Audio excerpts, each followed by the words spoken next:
আসসালামু আলাইকুম। আজকের ভিডিওটা আমরা শুরু করছি খলিলপুরের মেন রোড থেকেই। সামনেই দেখতে পাচ্ছেন খলিলপুর বাস স্টপ, যাত্রী প্রতীক্ষালয়, আর তার পাশেই রয়েছে স্কুল। তবে আজ শুধু মেন রোড দেখেই কিন্তু ফিরে যাব না। এবার আমরা ব্যস্ত রাস্তা ছেড়ে আমরা ঢুকে পড়বো গ্রামের একেবারে ভেতরের পথে। দেখি তো মেন রোড থেকে একটু ভেতরে গেলেই খলিলপুর গ্রামের আসল সৌন্দর্যটা কেমন। রাস্তার দুপাশে বাড়িঘর, সবুজ প্রকৃতি আর গ্রামের মানুষের জীবন সবকিছু মিলিয়ে আজকের পথ চলাটা বেশ সুন্দর হতে চলেছে। তাই আপনারাও আমার সঙ্গেই দেখতে থাকুন। এখন আমরা একেবারে খলিলপুর গ্রামের ভেতরে চলে এসেছি। রাস্তার দুপাশে চোখে পড়েছে কাঁচা পাকা বাড়িঘর, আর প্রতিটা বাড়ির মধ্যেই যেন লুকিয়ে আছে এই গ্রামের বহু বছরের পুরনো গল্প। শুনেছি খলিলপুর নাকি বেশ পুরাতন একটি গ্রাম। সময়ের সঙ্গে সঙ্গে অনেক কিছুই বদলে গেছে। কাঁচা রাস্তা হয়েছে পাকা, পুরনো বাড়ির পাশে উঠেছে নতুন বাড়ি, কিন্তু গ্রামের সেই পুরনো পরিবেশ আর মাটির টানটা এখনো কোথাও যেন রয়ে গেছে। এই ধরনের গ্রাম শুধু কয়েকটা বাড়িঘরেই সমিষ্টি নয়। একটা গ্রামের আসল ঐতিহ্য তৈরি হয় তার মানুষের জীবনযাপন, পুরনো রীতিনীতি, পুকুর, গাছপালা, মাটির পথ আর প্রজন্মের পর প্রজন্ম ধরে চলে আসা গল্পগুলো দিয়ে। আজ আমরা সেই পুরনো খলিলপুরের পথ ধরেই এগিয়ে চলছি।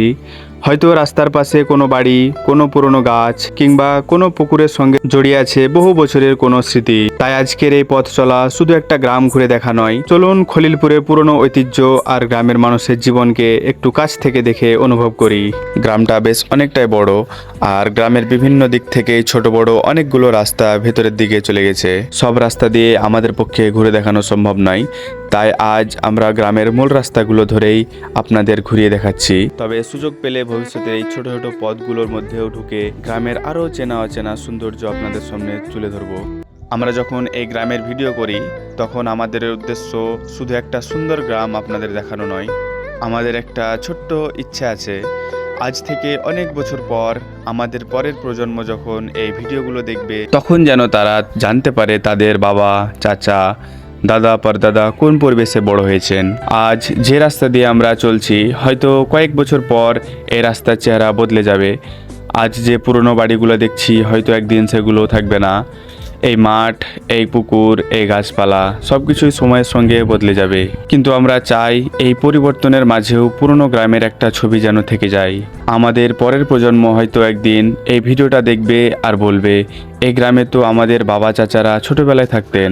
তারা হয়তো দেখতে চাইবে সেই সময় গ্রামের রাস্তা কেমন ছিল, বাড়িঘর কেমন ছিল, মানুষ কিভাবে জীবন কাটাতো, কোথায় ছিল মাঠ, কোথায় ছিল পুকুর, আর গ্রামের মানুষ একে অপরের সঙ্গে কিভাবে মিশে থাকতো। হয়তো তখন আমাদের অনেকেই থাকবো না, কিন্তু আমাদের কণ্ঠ, আমাদের হাঁটা, এই রাস্তা আর আমাদের ক্যামেরায় ধরা গ্রামের এই দৃশ্যগুলো থেকে যাবে। তাই আমাদের কাছে শুধু এই ভিডিওটা একটা ভিডিও নয়, এটা আমাদের গ্রামের একটা স্মৃতি, এটা আমাদের শিকড়ের একটা দলিল, এটা আমাদের পরের প্রজন্মে রেখে যাওয়া একটা ছোট্ট উপহার। কারণ সময় চলে যাবে, মানুষ বদলে যাবে, গ্রামও বদলে যাবে, কিন্তু আমরা চাই ভবিষ্যতের মানুষ যেন একদিন ফিরে তাকিয়ে বলতে পারে, একটা সময় আমাদের গ্রামটা ঠিক এমনই ছিল, আর এই গ্রামেই আমাদের পূর্বপুরুষেরা তাদের জীবন কাটিয়েছিলেন। এবার আমরা গ্রামের আরও একটু ভেতরের দিকে যাব। মূল রাস্তা ছেড়ে এবার ঢুকে পড়বো গ্রামের ছোট ছোট পথগুলোতে। চলুন দেখা যাক এই পথগুলো পেরিয়ে গ্রামের আর কি সুন্দর দৃশ্য আমাদের জন্য অপেক্ষা করছে।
গ্রামের আরো ভেতরে আসতেই চোখে পড়েছে অনেক পুরনো বাড়িঘর। এসব বাড়ি শুধু ইট মাটির তৈরি নয়, এগুলো যেন এই গ্রামের ইতিহাস আর ঐতিহ্যের জীবন্ত সাক্ষী। কত প্রজন্মের মানুষ এই বাড়িগুলোতে থেকেছেন, কত হাসি, কত কান্না, কত স্মৃতি, সবকিছু সাক্ষী হয়ে আজও দাঁড়িয়ে আছে এই পুরনো বাড়িগুলো।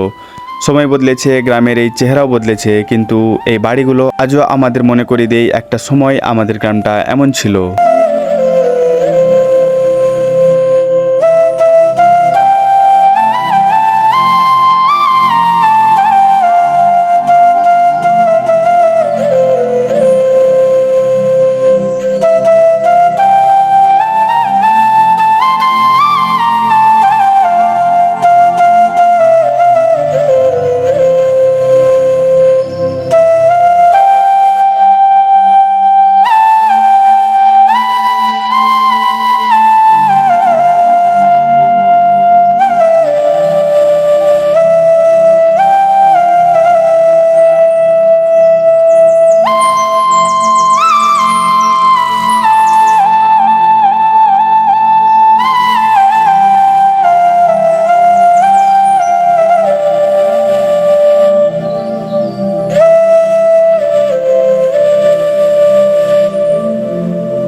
এতক্ষণ গ্রামের ভেতরের পথ আর পুরনো দিনের স্মৃতিগুলো ঘুরে দেখার পর আমরা এবার গ্রামের রাস্তা পেরিয়ে সেই মেন রাস্তায় ফিরে এসেছি।